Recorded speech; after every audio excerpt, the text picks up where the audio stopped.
OCD. That's It's okay. wild. I appreciate it. All right. Hello, Red Nail Energy listeners. This is Mikhail, and I am in studio with my friend Cam. Cam is commonly known as Cold Plunge Cam, and he's a cold plunge enthusiast and advocate for mental health and physical resilience. Through his journey of embracing discomfort and harnessing the power of cold exposure, Cam has inspired a growing community to push past their limits and tap into deeper levels of wellness.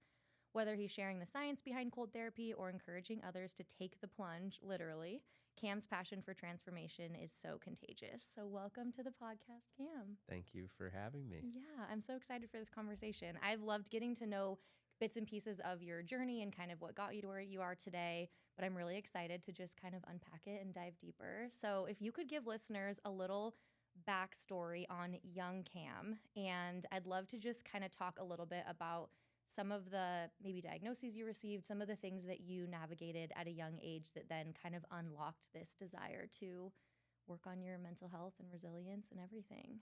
Yeah. And where do I begin, right? Right. It started at a young age, and I think from the time I was 9, well, I mean, we could start even earlier, but we'd probably need my mom here to, explain more Bring her about in. that. But, she started noticing differences, I think, between me and my 4 siblings by the time I was 4 or 5. Okay. We And where didn't, do you fall, like birth order I'm wise? right in the middle. Okay. So I have 2 older siblings, 2 younger. Okay. So 2 younger brothers, and then an older brother, and the oldest is my sister. Okay. And the official diagnoses were when I was 9, and I was diagnosed with generalized anxiety, OCD, and Tourette syndrome. I think since then, we've probably kind of worked out of some of it. I think the OCD diagnosis might have been a little premature, and I was kind of just more like borderline and very particular about certain things, but nothing that was very disruptive, I think, in terms of diagnoses. And so that's where things started pretty early on. And I think it began this pursuit for me of just like constant self-awareness and of trying to understand all the little patterns and little triggers or things that would contribute to my tics or to my anxiety or and it could be a million different things, right? And it seemed to always be changing, and the goalposts were moving, and we couldn't really figure things out. And so that's kind of where I think everything started as a kid. From the very beginning, I was put on medication, and that is, something that I don't hold against my parents, and I definitely don't hold against my mom. And I think to this day, she says I will stand by that decision forever, because the way she always described me was I was paralyzed with fear, is what she would say, where learning became very, very difficult. It was really hard to follow directions and to understand the order in which things needed to be done. And I always just kind of broke down and went into this kind of paralysis almost, where I couldn't continue. I couldn't draw a picture of my family because the colors in the crayon box weren't the right ones. And it would something would take over. And so I started with Paxil when I was 9, and that was for anxiety. And I think through the years, all the way through when I was 18, I had various medications. I stayed on Paxil all the way through that, and but various meds for the tics and for the Tourette's. And then when we tried many different things, because there's no on-label medication that is really FDA approved for Tourette syndrome. And to this day, I mean, I could be mistaken, but I think to this day, it's still that way. Everything that's prescribed for people with Tourette's from a medication perspective is essentially an off-label use of other medications. And so I went from, Risperdal to Seroquel to Abilify, Orap, Clonidine, between the ages of 9 and 18. Wow. And so there's been a lot of just kind of pre-history, I think, with medication, and which is kind of what, led to, I think, some of the themes of my videos today. But Yeah. Wow. Yeah, that is a lot. And then from that point at 18, were you still kind of on the path of just this is how it always has to be, and this is just kind of my life's path is going to be always on these different meds, and that's kind of the only way to remediate some of these things? yeah, I think from an anxiety perspective and the Paxil, or the SSRI, I was on that path until I was 31. Mm-hmm. I mean, I'm 33 now. I've been on that for a very long time, and I could never visualize life without it. Mm-hmm. The Tretz meds, on the other hand, I feel fortunate because my tics were always more on the mild side compared to a lot of people I know. And typically what happens is tics are the worst in adolescence, and then as you get older, they tend to subside. Mm-hmm. And it's not always the case, but many times they do. And that's kind of what happened for me. I got to 18, and the side effects of the medication for the tics outweighed the benefit that they were bringing. Yeah. And so that was the initial, that was that first time when I was 18 where it was like, you know what, I think I can manage the tics now. So luckily, was able to kind of move from that. But yeah, for the anxiety meds, I mean, that was a whole other story. It was like, I just, up until just a couple years ago, I finally hit a point where it was like, something has to change. Yeah. Whatever it is, something needs to change. Yeah. And do you find now still with Tourette's that if you're tired, if you're kind of in a stressful situation, or you're really hyper focusing on not having tics, it increases it? Or is there anything you notice that is kind of, I don't know, like with those types of things, I feel like there's often the more you're focusing on it. I know, say, even with like a stutter, there is like a psychosomatic component where the more you're trying not to, you almost have to distract from it, and then it allows things to kind of calm down on their own. Do you notice anything like that? Yeah, there is a bit where, when we're discussing it, yeah, sometimes it kind of, I'll take a little bit more, but there are a lot of other times where it becomes much more prevalent. And some of those, this was part of that self-awareness training almost. I feel like I started to have as a kid was, I think one of the first things we figured out was, okay, maybe video games aren't the best for, your tics when you're a kid, or anxiety for that matter. Lack of sleep was a huge one. Traveling, just too much screen time, not enough time outdoors. I'm trying to think of caffeine was another huge one, and just all these different factors. And I think it wasn't until just a year ago or so I started to realize that diet as well, it also kind of affects my tics. And so there are a lot of things that can contribute. And I think for some people it's more than others, but loud noises is another big one if, there's a lot of people around. Yeah.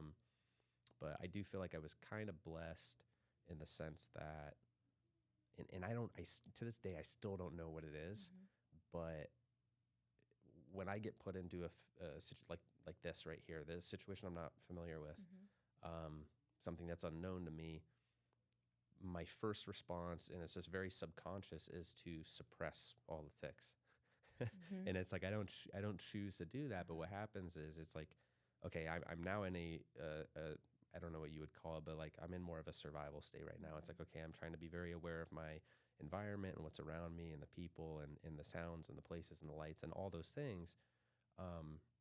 And so the tics just kind of go away, but then it comes back, it unravels later when I get back into safety. Okay. And I don't think that's the case with everyone. Yeah. So I feel like there's just kind of this weird, ability to suppress in moments where I needed more focus. I gotcha. That seemed, I feel grateful for. But. And then do you pay for it later? Do you crash and it feels like you kind of have to give yourself extra time to recharge or be able to kind of process internally a little bit in a safe space? Yeah, there's a bit more time that is needed to recharge. So socializing tends to do that, but then I think, and this was something we discovered pretty early on when I was a kid too, was school and just being at school, I would suppress so much of it that when I got home, I was out of control. It was like the ticks were just, I was bouncing off the walls. Um, and so, my siblings got to experience all that firsthand. And for a while, it's like we couldn't figure it out. It's like, no, I'm fine at school. Because my parents were wondering, like, is is he disrupting the classes at all? We're not hearing anything from the teachers. Like, he's fine. Yeah. But when he comes home, he's just a nightmare. Right. And sure enough, it was like, no, it's because I'm not really taking that much at school. It's like I would come out, or I would come back to the house, and it would just unravel, out of control. But Yeah.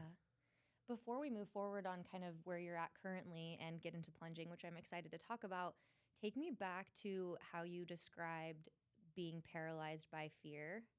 And with the awareness you have now, I imagine it's still something that is there. Can you go into that? Like, what do you think the fear is of? Oof. It's making me tick already. It's a couple of things. I think it's the unknown, and it's something new. So something very, very new has always been really difficult for me, or a change in schedule or direction that's very quick, and that is just unpredictable. And if it's like day of or something like that, can be really hard. Now, what the fear is exactly, man, I feel like I've tried to do, some EMDR work, right? Some therapy work on what that is. I think a piece of it is early on. I was always trying to do. I think there's a familial tie. I think there's a relationship with parents and with siblings, and not wanting to disappoint, because they're being, in my opinion, seemed like we had very, very high expectations set for us as kids.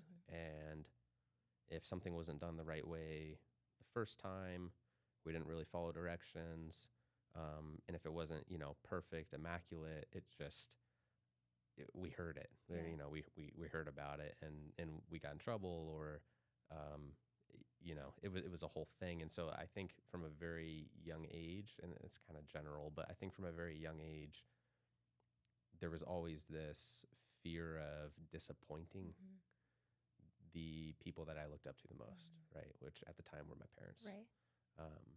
And I think to this day, that is still in other aspects of life, that's something that I struggle with a lot, is the fear of either disappointing or not being able to impress, or just others' opinions of me. Yeah. Right. What do you think? And again, I think all our parents are always doing the best they can with what they have. All those, I know you love your parents, your family, so none of this is even about them. But what do you think that younger version of you needed to hear? Like, what do you think could have been said that maybe would have helped alleviate some of that in those moments, instead of the like dissatisfaction or? Yeah. I think it was hard first, and this is me stepping in for, my parents. Of course, yeah. There being 5 kids. Yeah. My dad was working, 80 hours a week in Manhattan, and was gone most of the time. And my mom doing everything she could to do everything for us kids. There wasn't a lot of, and I don't know, it kind of hurts to say, but like I don't feel like there was a lot of positive reinforcement, because so much time and so much energy was being spent just trying to make sure things were being done. Right, like the wheels don't fall off. Yeah. It's like, let's just get everything done. Let's get the kids fed and get them to their basketball, baseball, lacrosse, golf practices, and we'll figure it out, type of thing, And so I think there is a, positive reinforcement, I think could have helped a lot. And I think, again, because of how busy we were, and just how big of a family we were, and just all the different things that were going on, they're also just, and this has always just been my opinion, but like, I don't feel like there was a ton of celebrating, like of just celebrating certain moments. And I think once we passed, you know, I don't even know what age, so I can't really say, but there weren't really birthday celebrations anymore. There weren't really graduation ceremonies, or like celebrations, any type of parties. We didn't really know how to celebrate things. And I think to this day, like I don't really know how to either. It's like I got 2 master's degrees, and there was I didn't go to any of my graduation ceremonies. It was just kind of like, mail me the diplomas. Wow, interesting. So I think there's just kind of some interesting, things because of that I'm always seeking, something to make me feel better, or some type of reinforcement. Yeah. And almost, if I go as far to say, like, on one end of the spectrum, it's okay to not be perfect. And then on the other end of the spectrum, it's also so important to celebrate even the smallest accomplishments, and that's okay too. I think there's a lot of reparenting that, again, our parents are incredible and amazing and did everything they could. And in the same way, if they think about their childhood, there's probably things that it's like, oh, this would have been nice or that would have been nice. So I think there's a huge benefit in being able to separate the two, but say that you now are an adult version of Cam that doesn't need mommy and daddy to keep me alive, but you can actually reparent and kind of tell yourself those things in some of those moments. And I think the biggest thing I'm getting at, because I know that you have such an incredible audience that feels humanized by the fact that you're not scared to share some of the struggles you go through. For me, it's not only the shiny side of like, we woke up, we're feeling great, we're doing it. There's also the side of like, some days are so hard, and you do such a good job being like, there are still so many days that are so hard, and it's okay to say, like, we don't have to be perfect. We just keep showing up. Also, celebrate those things, and even going back in your mind and being like, heck yeah, I got 2 master's degrees, or like, we're going to throw you a belated celebration for that. I think it's like, it feels silly sometimes, but I think those things actually are what heal that inner child in us that was longing for those celebrations or for, some of those moments. So yeah, totally agree. And it's funny, even right now I feel the instinct to defend my parents, right? Yeah, understandable, because you love them so much. Yeah. And I mean, they're doing everything they could, and I can hear their voices now, just like, listen, I mean, do you want to know what it was like when we were growing up? Right. And it's like, I get it, right? But totally, I think those moments are, to me, they're incredibly valuable. Nothing makes me feel better than when, I mean, of course it sounds selfish, right? It sounds whatever, but to feel celebrated, right? And I don't think just even as a society we do that enough about the little silly things, whatever it is. We hit an age where we're almost too cool. Yeah. And then you go from being the kid that is like off the wall celebrating everything and being told to quiet down by the adults around you, to then being the adult that is like, I feel weird for being wildly excited about this thing, or it feels silly sometimes to be in that kind of childlike wonder. But sometimes when parts of our childhood, not even from caregivers or parents or anything, but even some of the hurdles you were facing internally, it was probably difficult at times to really celebrate and even figure out the line and like that delineation between, is this something I need to kind of like stifle, or is this something that I can be really outward within? And so I feel like as an adult now, giving yourself those times to just like be silly and celebrate, I can take that advice as well, because there are those moments that I'm like, nope, I'm this like buttoned up professional adult, but nothing feels as good as just like acting crazy and childlike, and having fun with it. And I think we all can pause and learn from that, because how many days just go by and we're just like these little idiots doing our little adult things and like making our way around this ball of, rocks. And it's just like, gosh, we don't know what our life is going to become. And if today was our last day, I would hope we could find like something to celebrate. And why does everything have to have a purpose? Like, why does everything we do have to be so so structured and so Yeah. routine, and there needs to be a purpose. There needs to be a reason behind it, a Mhm. return on investment. There has to be Yeah. something Yeah. to even warrant doing it or Right. thinking about it. And it's like, no, like why?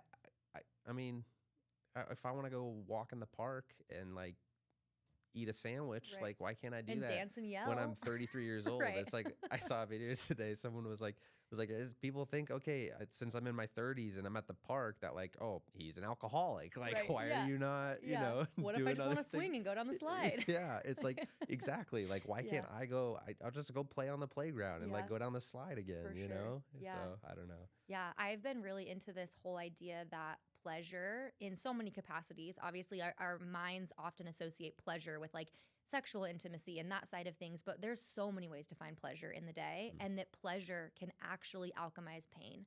And so letting yourself find pleasure is so healing, because there are all these aspects of ourselves, of our cells, of our body that are painful, and allowing light to be breathed into that through deep belly laughter, or going down the slide, or running around the park, or being like almost like letting some of those intrusive thoughts win. Like, I wonder what that wall feels like. Well, just feel the wall then. It's like we Yeah. spend so much of our adult lives being like, that would be weird. And I'm like, Yeah. who cares? If Yeah. I'm curious what this feels like, or what this, would, whatever. I think sometimes there almost is, we're not allowing ourselves pleasure in these ways that are so small, but actually are above the line vibrationally for like Mm. where we can be existing. And by holding ourselves below that line, we're like fighting and working to just exist, Yeah. instead of just like flowing, And just enjoying. Yeah. Yeah, all of it. 100%. I agree. Okay, so let's get into the plunge. So tell me kind of the backstory of how you were initially introduced, and just like where you were at in life when this happened. Yeah. It's 2021. So I moved up here to Boise in 2020 for work. And so I'm in finance at a tech firm up here, and moved up for the job. But, they start us remote because it's June 2020. Right. And I had no idea I'd end up being remote for 3 full years, right? Yeah. But so when I moved up, I didn't get introduced to anybody or anything. I was working remote, but they still had me move up, and pretty quickly, it just became very difficult. And I think it would for anybody, right? You don't have the social connections that you had before. Everyone struggled then, but I was looking for anything to help with the depression I was feeling, because it would just come in waves. And I think a lot of that I've helped to link back to just medication again, right? And that's another thing we can get into, because at that time I was still on SSRIs. Had been 20 plus years, and I moved over to Lexapro, but then I was also on benzodiazepines. I was on Klonopin. And so that's a whole other thing we could talk about as well. But with the plunge, I had a buddy come to visit, and he saw how close I lived to the Boise River. And he was like, dude, do you ever just like go in there, and like, do you ever just jump in? And I was like, no, I mean, like I'll walk by it. Yeah. And because there's, the path and stuff. And he's like, dude, I would be in there like every morning. And I was like, why? He's like, because it just feels good. Like it just would feel good to do that. And you're grounded with nature, and you're just kind of feeling the flow of the water, and you're waking up. And at the time I was just like, all right, like, whatever, like, or I could take a shower and like save 45 and just minutes. watch the river from the warmth of my home. Right. It's like I had no, I didn't understand what he was getting at, and so he introduced me to ice baths and like just the YouTube videos and stuff that were starting to pop up, and so I was like, this is pretty cool. So I went in and got it was like a 100-gallon Rubbermaid stock tank from Ace Hardware. You can get it from Ace Hardware, Tractor Supply Co., whatever. It was like $100. And so I was like, okay. And so fill it up with the hose, get some, some ice bags from the gas station. And that was just how I started.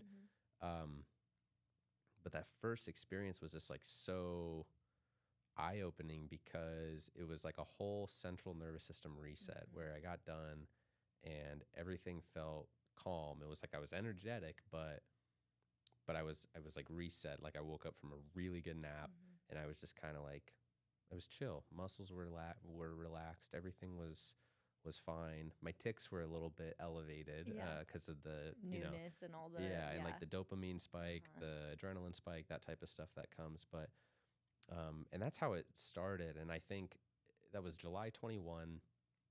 I did a few ice baths, and depression just kind of starts taking over, and getting into fall. I was like, I'm just gonna sit in the river all winter. I was like, I'm just gonna take it as long as I can. And this is before I started anything on social media. And I just thought, I'm just gonna sit in here like multiple times. I'm 3, 4, 5 times a week, and I'm just gonna feel it and just go until I can't anymore. And I think I did a lot of probably dangerous, things in that first year, just because I just wanted to know the boundaries. Like I just wanted to feel all of it, and all I knew was that like when I was in there, and it's 36 degrees in January, the water is, right? And there's ice forming on the sides. And I can't think of anything else besides like just trying to keep my breathing under control, looking in front of me, watching the water, the trees, the birds, whatever it is, and just surviving. And so it became kind of this primitive type of tool just to snap me out of anything that I was feeling or thinking. And so I kind of started to take that just further and further and further, until I was getting to the point where, in January, I'd sit in there for 14, 15, 16 minutes, like just until I'd get to the point where it was hard to move my eyes. Like my eyes wouldn't really move anymore. And I would go in there a lot of times with like 2-digit math problems, because I knew there was such a cognitive function decline that comes when anybody does it, because you can't think. It becomes kind of hard to talk because there's such a shock. But if I couldn't really do the 2-digit math problems anymore, it was like I knew it's like, okay, it's probably time to get out now, And so I would, like push the boundary on that for a while. And it's like I would just go and go and go. Would and you have like blue lips and be just shivering forever? I didn't get to the point of like blue lips. Again, I wouldn't recommend this to anybody, but there's really no, and I have to stress, like there's no incremental benefit to going further than a few minutes. It was just where I was at that point in life. I would get very, very pale. My face would just go completely pale. Speech would get really hard too. So like, and these are some of the things I would notice is like, it become very hard to talk. I would end up talking really slowly, and not because I wanted to talk slowly. It was just how it came out. Again, vision, like my eyeballs just like not really moving. And then stuff would just kind of start to get funny.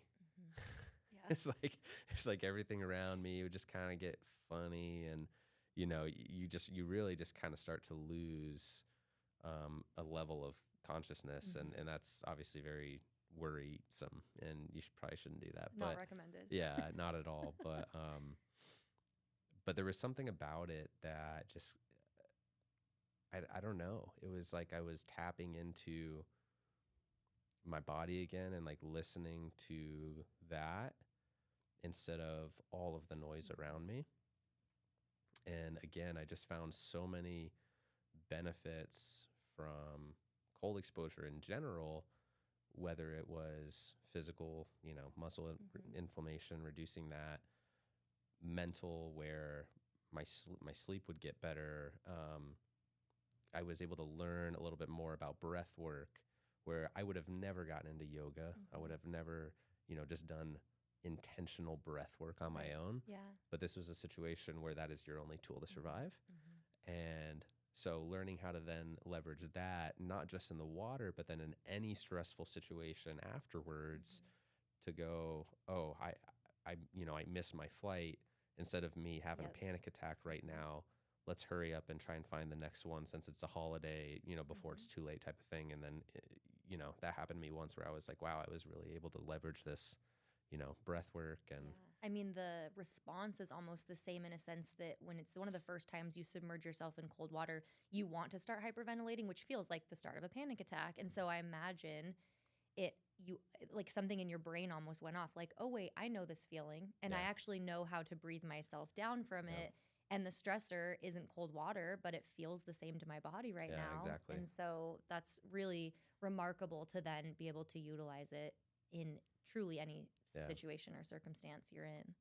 And that's how I always try and describe it is I think it's probably one of my favorite controlled stress environments where I can start to teach myself not just about the breathing either, but also the mindset shift of cold isn't an evil, terrible enemy that's trying to take over and that I need to be paranoid about. It's very structured. Cold is very predictable.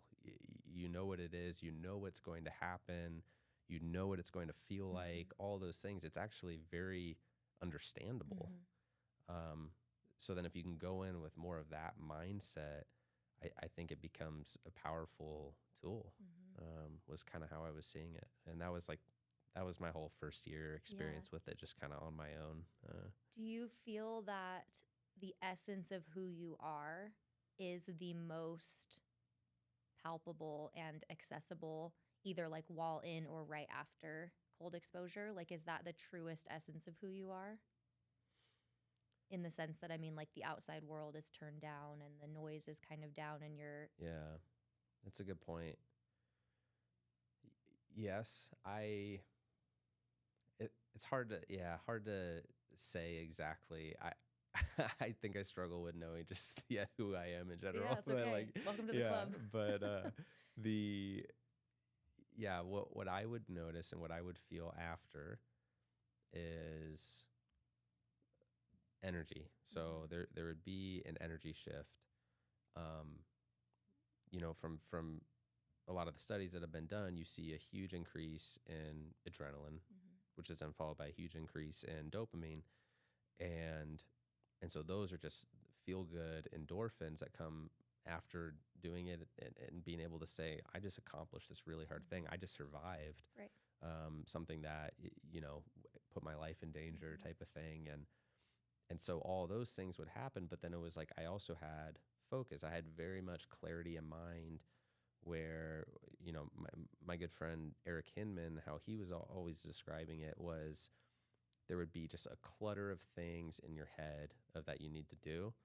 And it was like after cold exposure, you could get out and they would just all align single file. And it was very much easy to just tackle one at a time.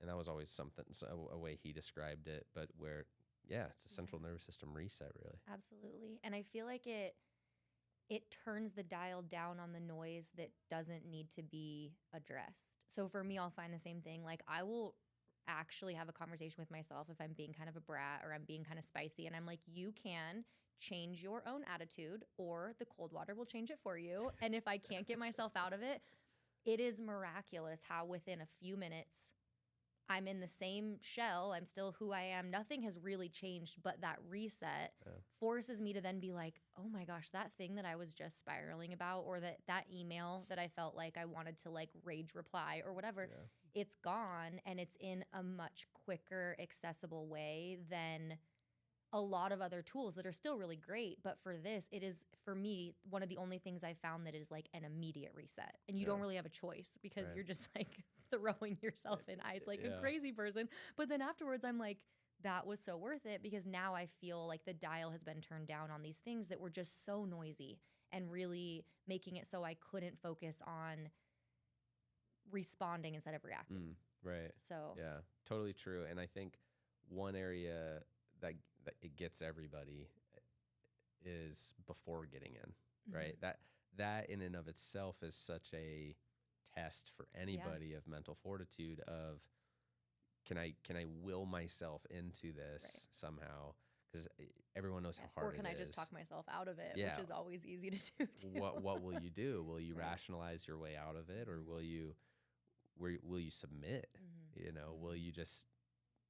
Will you just let your guard down to whatever it is you're gonna feel? And that's really hard to do. Yeah. And I think that's one of the things that makes it so difficult for people, anyone. Yeah. And I just think that there's so much, one, about your story and what you've shared already that is almost constantly trying to have an element of control. And cold exposure is like a controlled element of being out of control because you're able, like you said, it's predictable. You know what it's going to be like. It's not like jump into this water and it's going to be a surprise what the temperature is. Like, you know what it's going to be, but it's really good practice being out of control because there are a lot of aspects of it that are your body is trying to respond and you have to get back to your breath and all of these things. But for me, it's been a really good way to practice that because then if I'm in any other environment and things start to feel out of control, I can say, I know how to get through this and no feeling is final. The same way that those 3-5 minutes, however long you're plunging for, that ends too. And this feeling I have in this moment right now because someone said something to me that upset me or whatever it may be is not going to be final either. Right. Right. Yeah. It's such a translatable skill. Yeah. Into other aspects of life. For 100%. sure. And it's helped you build such an incredible community, which I'd love to hear if you have like a couple top of mind, just things that stand out for you about connecting with people and where that's taken you. Yeah. That's been super cool. I mean, I didn't start posting anything on Instagram until a year after the first ice bath. Mm-hmm. So it was July of 22. And I think I just got to a point where, I was scrolling and was starting to see some of those videos pop up, but none of them were like mental health focused at all. And it was like intimidating bodybuilders and just a real grit mentality of get it done. And I don't know. I think in the beginning I wanted to approach it from this is helpful and useful for anybody, regardless of who you are. And so I think my first few videos were like food oriented, where it was like I would just go sit in the ice bath with Chick-fil-A and just pretend like I wasn't in a tub of ice and water and that I was just, eating Chick-fil-A. And some of those did pretty well in the beginning, but I just wanted to approach things from like a mental health angle and that it's a tool that can be so useful for anybody. And I think the whole first year when I started posting, like that whole first year, that was kind of the approach I was taking was, let's address all of this from a mental health perspective. And had you spoken very publicly about any of your own mental health at that point? Or was that the first that you kind of put it out there? I did pretty quickly actually, because I think within the first month or two, probably not. But when I started talking about my mental health stuff, that's actually when some of the videos took off and did like really, really well. And the first one that exploded was me sitting in that ice bath. I was by the river and it was sunset, and so it was this gorgeous view. And I'm just sitting there shaking ice and like eating it basically. And so there were a lot of just like kind of things happening that I think would have got people's attention. But then I had a caption up there that just said, at 9 I was diagnosed with anxiety, OCD, and Tourette's. And the cold has taught me that I can tackle any issue, or that I can control my response to anything. And it was something along those lines.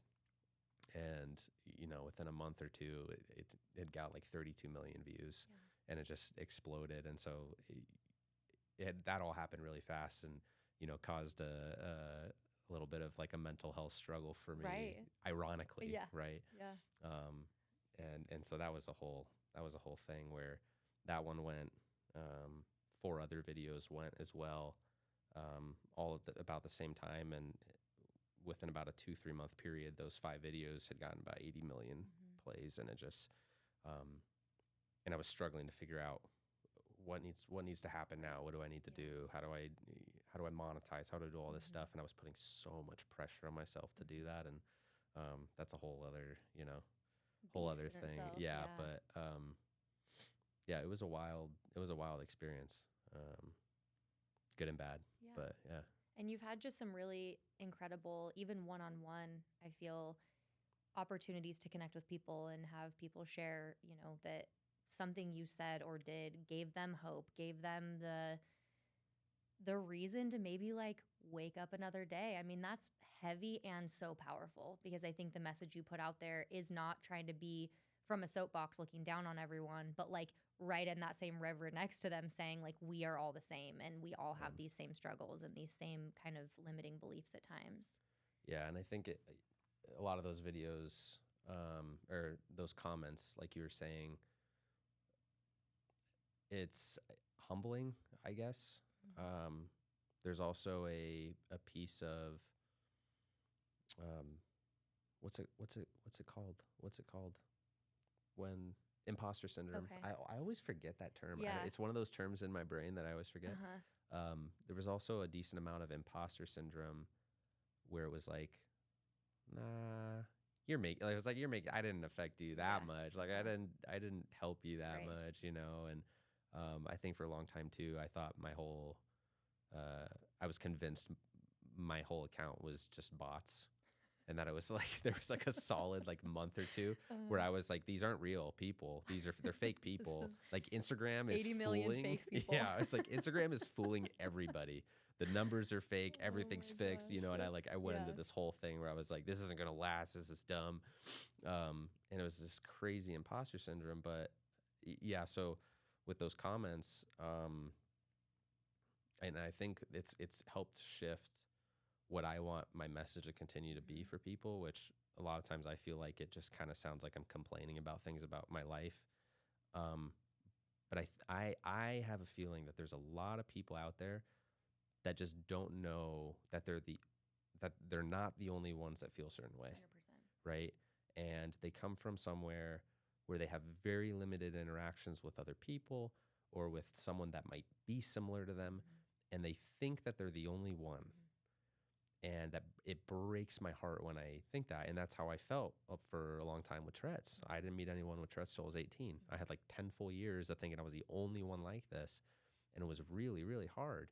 And so I think that's kind of what's shifted a little bit about my message lately, is like, I will be relentlessly vulnerable about anything that I am thinking or feeling, because it's, one, it's true to who I am, but two, because I want people to realize they're not just this oddball case that no one can relate to. Right. That's one of the biggest things. And the exhale that you can't help but feel when you recognize something in someone else that you maybe for so long have walked around thinking was broken. And then there's so much grace we're able to extend someone else. So I think there's also this duality to healing in that, because the compassion and the love and the empathy you feel for your community when they're saying, I feel so alone in this, when you have felt that way before. And when you're feeling that way, it's so easy to be like, you're stupid. Why are you feeling like that? This isn't true. And just like step on yourself when you're down. And so I think that to be able to give the gift to others of, you are so far from being the only person that feels that way, but then give the gift to yourself, where all those people that are like, wait, man, you too? And you're like, you too? And it's just this total like gift that keeps on giving. I think it's a really beautiful message. And to me, it's the point. It's like what the point is to all of this. We're all trying to figure out that purpose and that passion and all of those things, but community and people and feeling like we are not alone in an experience. And by that, I mean the human experience that often feels so isolating is really, I think, what we are meant to be here for, like what we are meant to do. Yeah, 100%. I have no rebuttal to what you just said. I just absorbed all of it and was like, check. Yep, that's right. Yep. All right, great. We'll catch you on the next episode.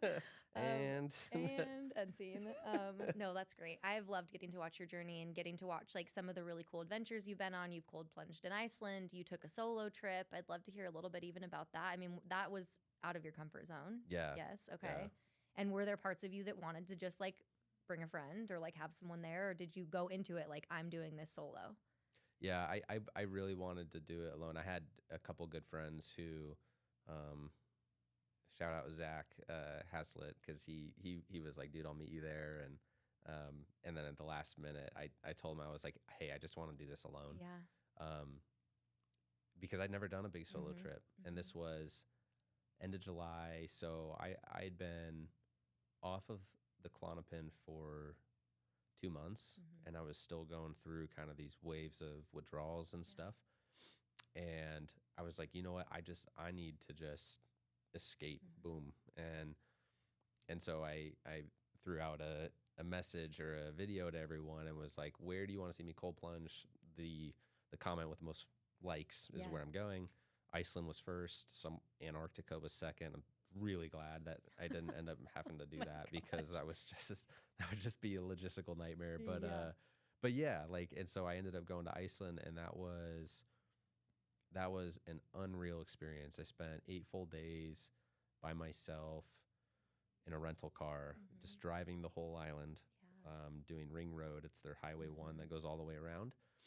And, so spending about 3-4 hours a day driving and not feeling like that at all because the landscape was changing so fast. It's insane. It's absolutely it's insane. The most beautiful thing you don't want to so we were in a motorhome when I did it, and we would kind of take turns sleeping. And I was like, I don't want to fall. Like, I was trying to keep my eyes open because it is otherworldly. Yeah. And everywhere you look, it's waterfalls and like the craziest greens that I've ever seen in my life with rock, and like the juxtaposition of the landscape is so mind-blowing and so imposing that it's like you kind of just are reminded over and over and over again how small in a good way you are. Yeah. It's like, thank goodness I'm not this big bad person that has to just like have it all figured out, because I look around and it's like, no, we're just these little ants, and that's great. We get to be, Yeah, 100%. And I think that travel experience opened up just a lot of other things about me that I didn't know were there.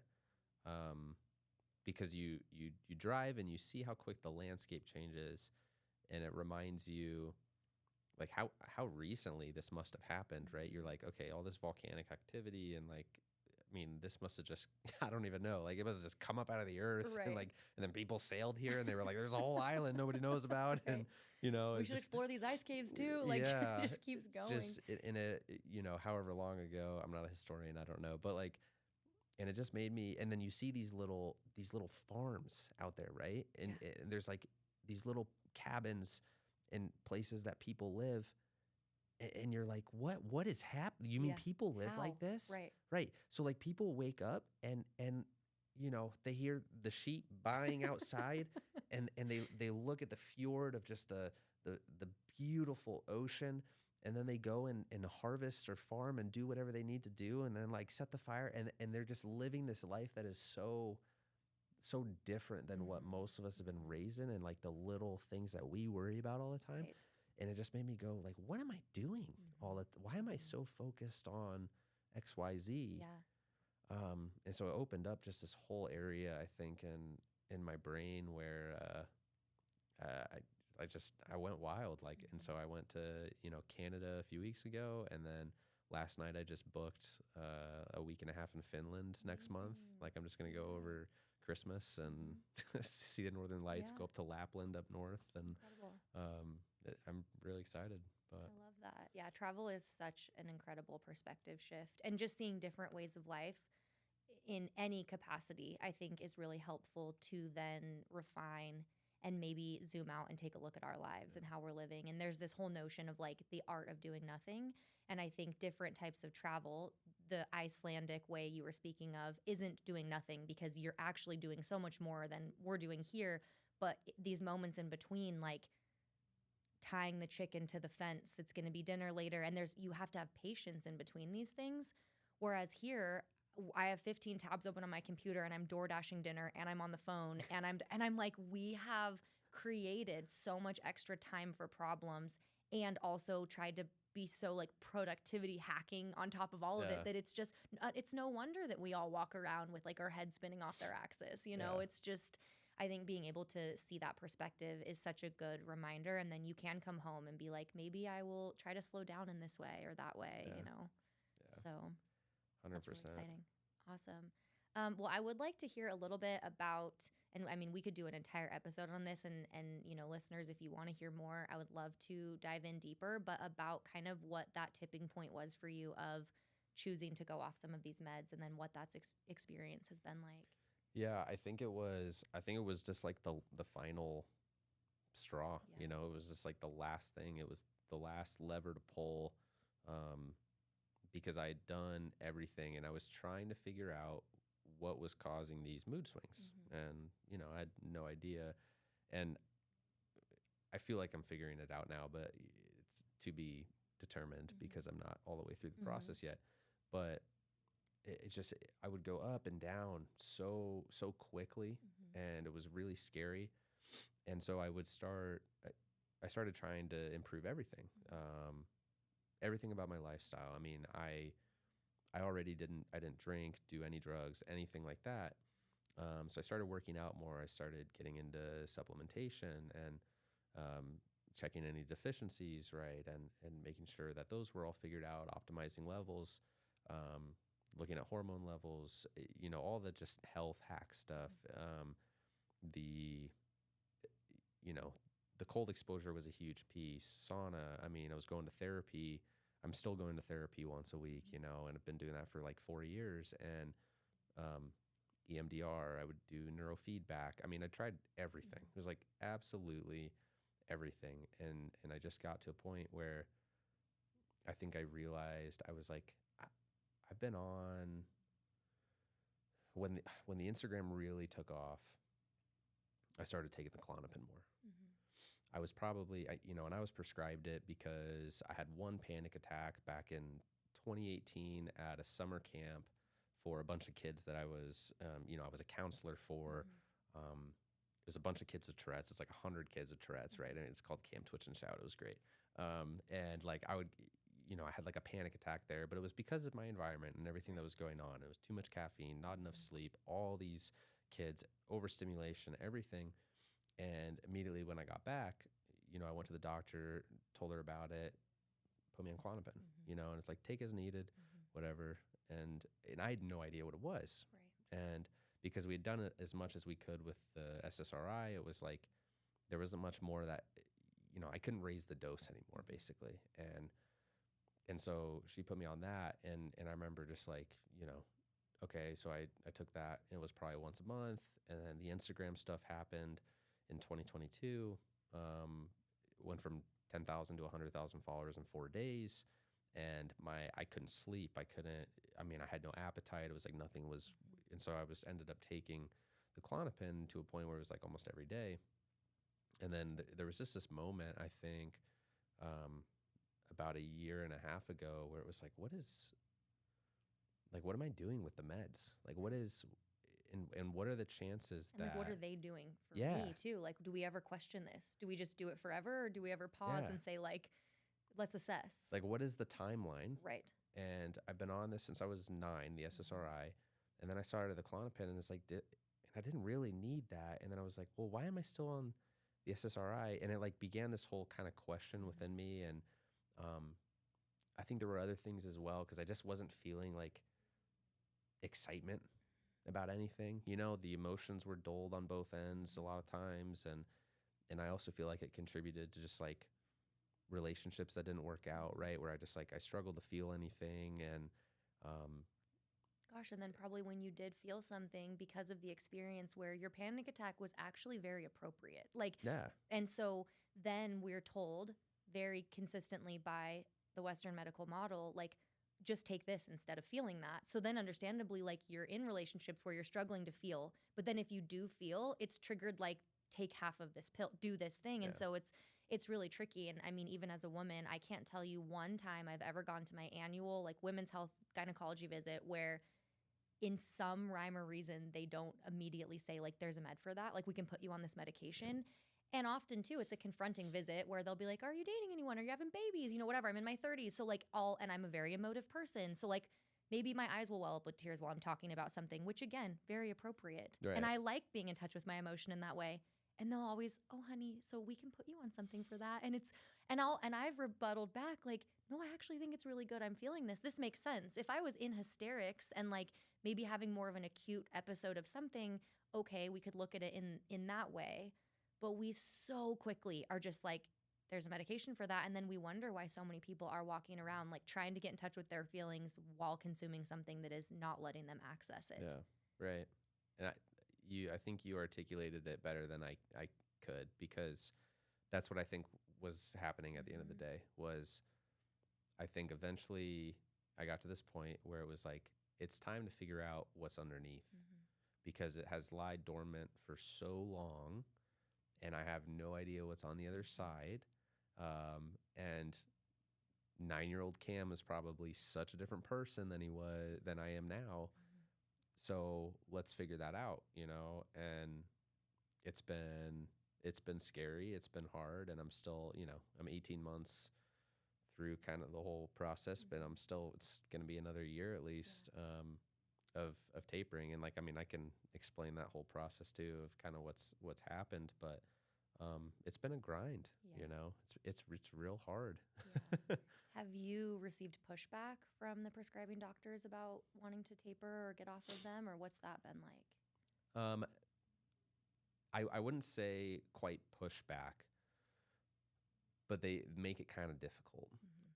And when I say they make it difficult, it's with it's with the omission of information. Yeah.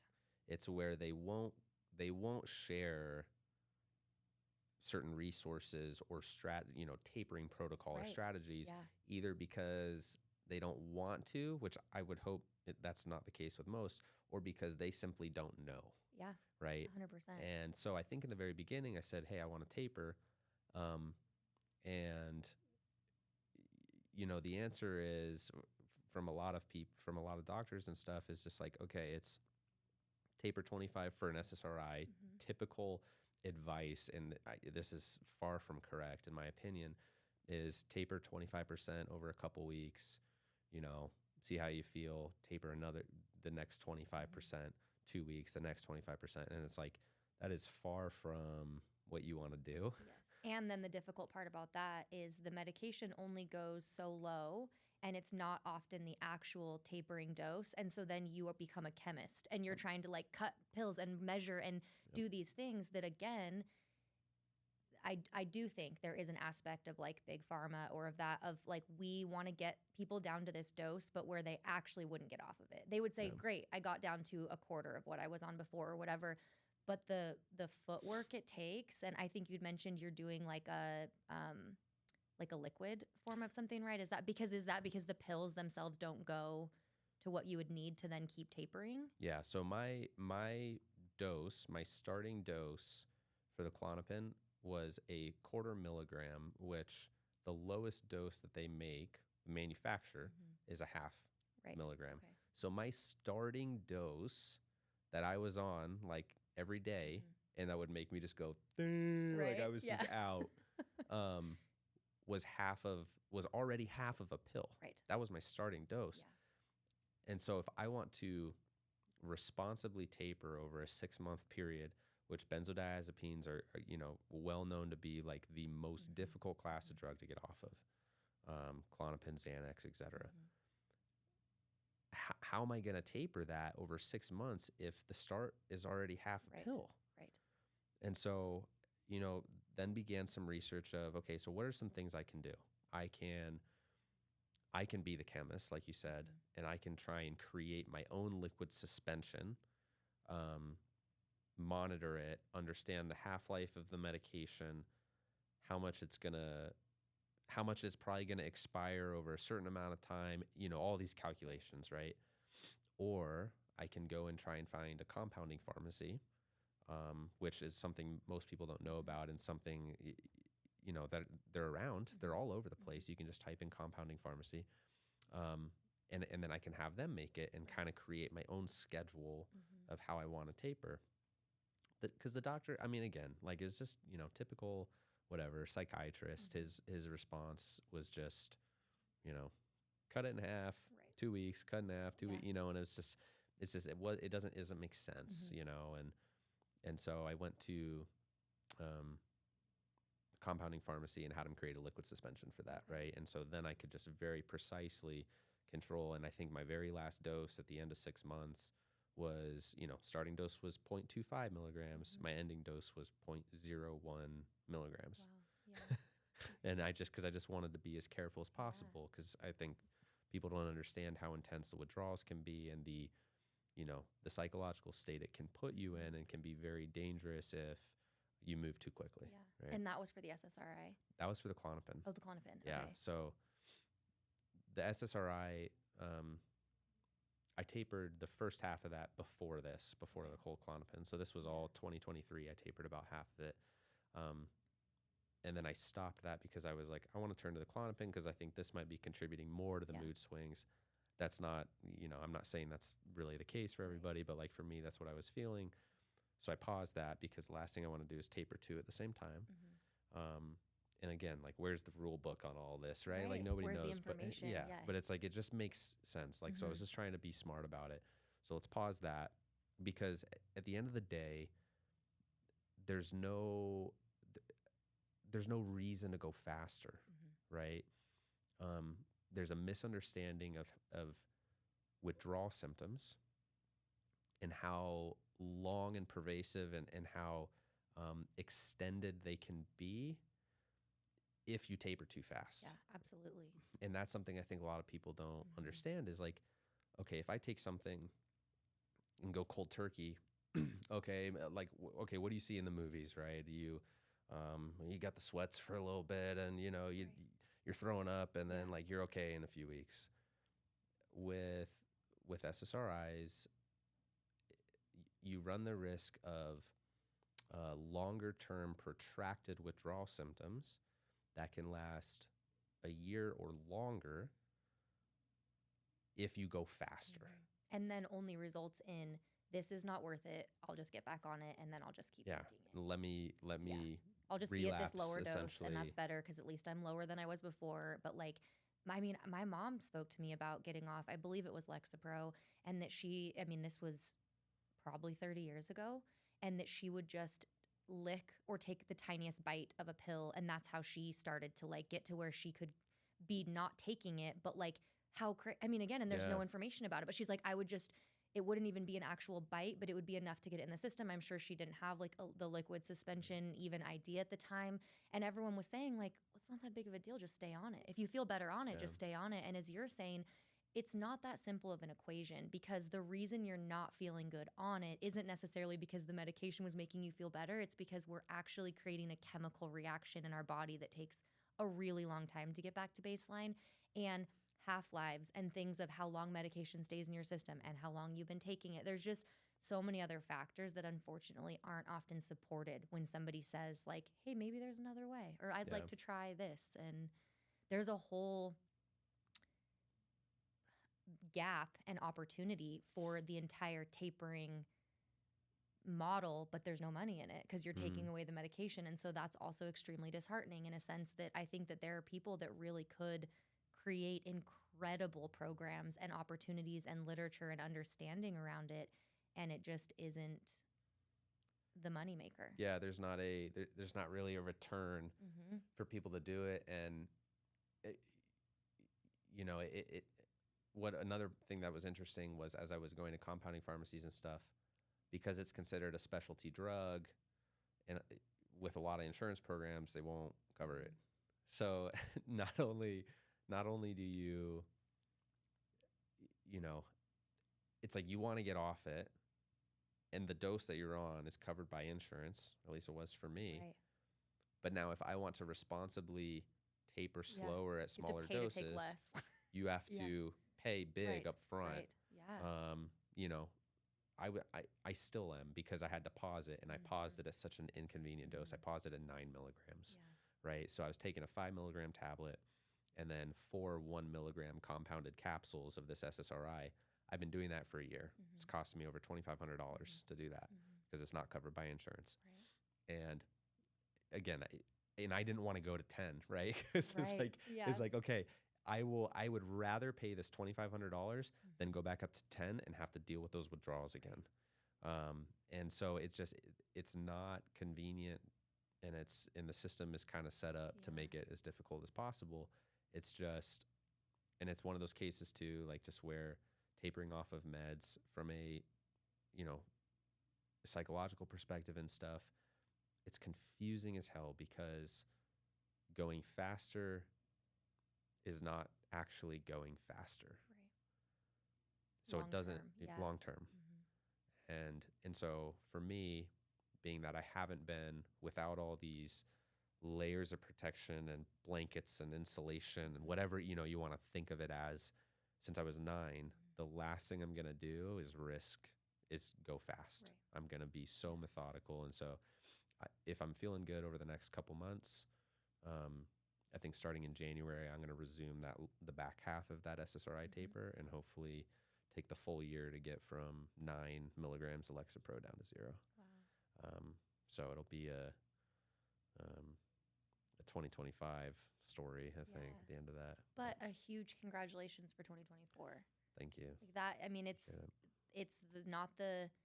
not the easy path in a sense of just glancing at it, but actually what you're doing for your future and setting yourself up for is incredible. And like, how cool to get to know who Cam is under all of those blankets and meds and all these different things that have been there. And I think it's really remarkable and so great that you're willing to share the process of it too, because it is so unknown and not really spoken about. So yeah, I appreciate it. Yeah. It's been wild. It's like, I truly, nobody knows. I don't know who I'm going to be, but all I know is I want to know what it all feels like.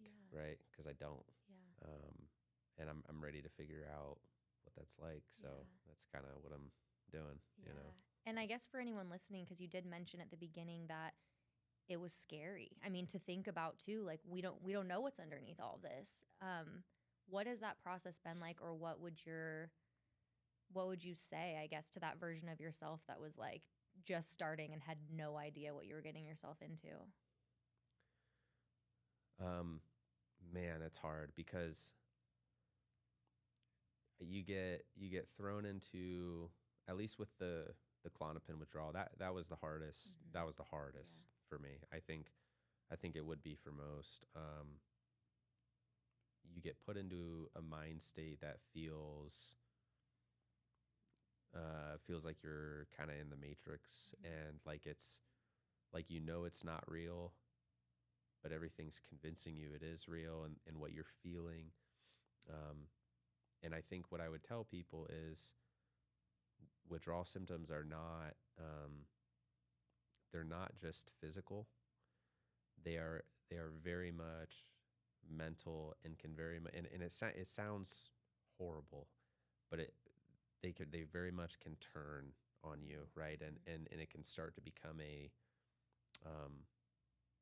self-punishing thing, right? Or I'm a terrible person. I'm not good enough. I have no value. Nobody likes, and those thoughts can just start to feed, and it would take a month of feeling that to all of a sudden wake up one day, like a month later, and be like, I'm fine.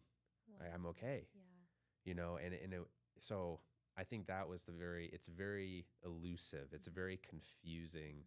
And in the moment, I mean, it's so hard to convince yourself that it's going to pass. Right. It's so hard.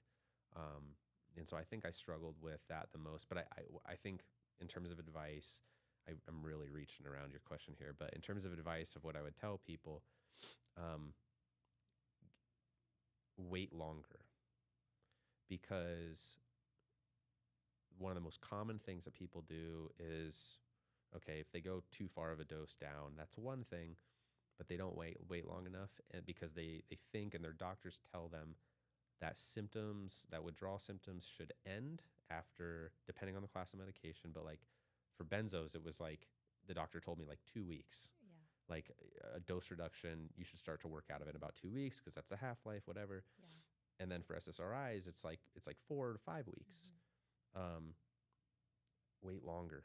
Yeah. And I think that's going to be a huge key to success, is just go as slow as you can if you decide to take that route, because you might find that it just takes your body a little bit longer to work through everything and to get past the withdrawal and to feel like you're at like a baseline again.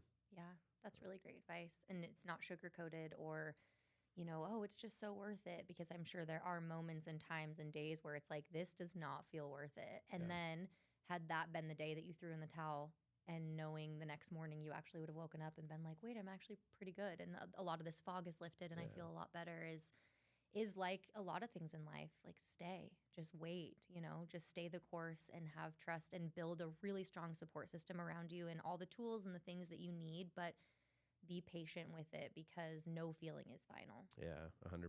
And I think, not to say that waiting is the only course of action, right?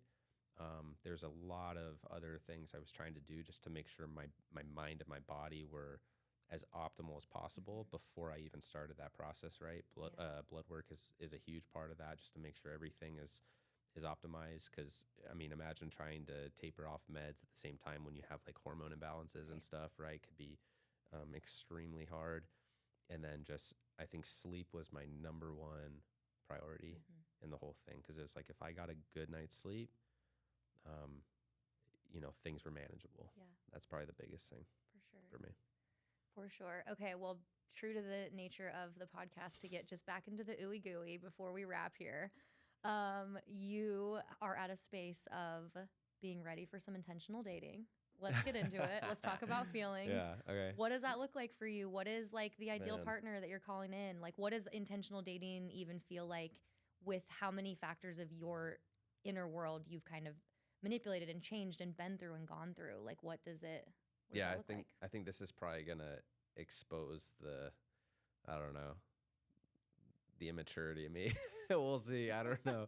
I think I am, because I think for so long I was focused on trying to just get to a point where I could feel things again.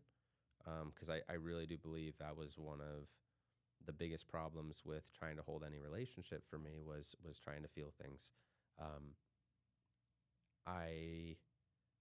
What I'm looking for now, and I think what's changed over the last little bit, is like and it sounds so cliche and it sounds like something everyone says, but like I'm looking for a companion who I can't just experience like life with, right? That's a huge part.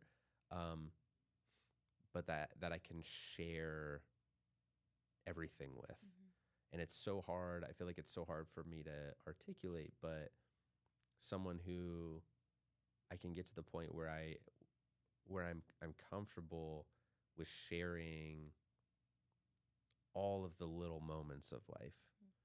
I think a big thing for me was in prior relationships and stuff, it always still seemed like I needed a ton of alone time. I mean, and that's a healthy part of relationships. Right. I'm sure. But I think I needed to max out or to kind of cap what the relationship time was, and I think I'm ready now to start feeling or to start experiencing more with people of just like the small moments and stuff. I don't know if that makes, No, it does. It's not always about like the bachelor dates and the being on doing these crazy big things, whatever. I think that it's almost figuring out if it's somebody that could fit into the everyday things. And it's not just like, all right, here's relationship time that's compartmentalized over here, but then thank God I can get in my car and drive home and just be alone and like decompress. It's the person that you want in the car on the drive home, and like that you maybe can go home and be alongside each other and exist in harmony safely, which, I think a lot of that has been a testament to you being willing to go inward and start to sort through some of that and figure out what that even looks like or what that even is, and then get it to a place where you're ready to let somebody into that world and not have to feel like it has to be two different compartments of your life. Yeah, having to bifurcate the two parts of my life, right? Which I think in the past that has very much been the strategy was really delineating between relationship time and personal time, and not really having a desire or a motivation to include her into personal stuff, And so I think now I'm kind of starting to see the need or how there needs to be more of that and just more of, being one as a partnership, as a relationship. Yeah. That's a great answer. I like it. Good job. Passed. Okay, last question, and then we got to get out of here and go celebrate the tiny moments of life. Yeah, there you go. I feel like I probably already know the answer, but Cold Plunge Cam, what would your personal version of red nail energy be? You think you know the answer already? You just bust out red nails. You're like, look, I it's know, just actually right? red nails. That's a good question. So I see, and tell me if I'm wrong, but like I see red nail energy as like being bold, as being true to yourself, authentic to yourself, but also of like not being so concerned about others, about the opinion of others. I don't know. Yeah. That's kind of how I see Yeah. it. I would see my version right now of red nail energy as growing my hair out. Okay, that's not what I was gonna say. What do you think I was gonna say? Being in cold water. Okay, no, I mean that's boring. But like, so right now, and this, it's very much my hair hasn't been this long since I was like a kid. Okay. And it's really hard to do. But I told myself, I was like, I don't care anymore what people think, you know. And like, okay, you work a job for a big company, and you got to be part of capitalistic society and conform to expectations and blah blah blah, and you want to look good for that, and I don't care, like, and I'm trying to, and I very much have a job that's like part of that, and so sometimes I'm like kind of concerned, like, man, I'm kind of starting to look like a bum, but it's an exercise for me to just appreciate and love who I am. And what's going on around others' opinions, what's happening, what they think, it is none of my concern. And it doesn't matter. It literally doesn't matter. And so I think it's an exercise that I'm doing, and I think I'm going all next year. Okay. Because for some reason I've put it in my brain that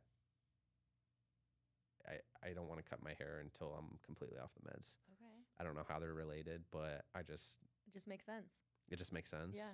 And I don't know. That's just kind of what I'm. No, I love it. I mean, I think it looks great. So the thing is, it's very styled in a sense that like you have great hair for it. So you could have fooled me of just this is the Hollywood Cam. I've done version, zero effort to my hair at all. Besides, but I can't wait for Hollywood Cam in a year, because that's going to be a lot longer. This is I'm gonna need help for someone to tell me what to do, because as of right now, I just kind of have to push it back, and I don't know. It just does like the little swoopy things on its own. Yeah, it's just kind of. Is it? You're blessed. Yeah, I think so. You thought I styled? You thought I did this? I thought you did that. If only you knew how little I do. Wait, so then is it gonna eventually be like in a bun or a ponytail or braids, or we don't know? Who knows? Who knows? But like, why even plan it? I'm not even. Who cares? Let it do what it wants to do. That defeats the whole purpose. I agree. Right? That was a test. You passed. Good job. I might like clean up the sides at some point, just a little bit, but like I'm not touching it for who knows how long. Amazing. We'll see. Well, you guys heard it here first. Yeah. I'm excited. That's awesome. Well, this has been so great. I feel like we could just keep talking for so long. I'd love to have you back on. There's so many aspects of your vulnerability and transparency that resonate, so much with me, and then I know will resonate with listeners. So thank you for being willing to come on. Thank you for having me. I appreciate it. Talk about your feelings, and you did so great. And as always, Red Nail Energy listeners, you are so loved and supported. And I'm going to add this one in there today. You are celebrated. So go out there, swing at the park, eat a sandwich, do whatever it feels like you should be doing, and just be celebrated, because I think life is too short to not celebrate. Celebrate yourself. Yeah, celebrate yourself. Awesome. We'll catch you on the next episode.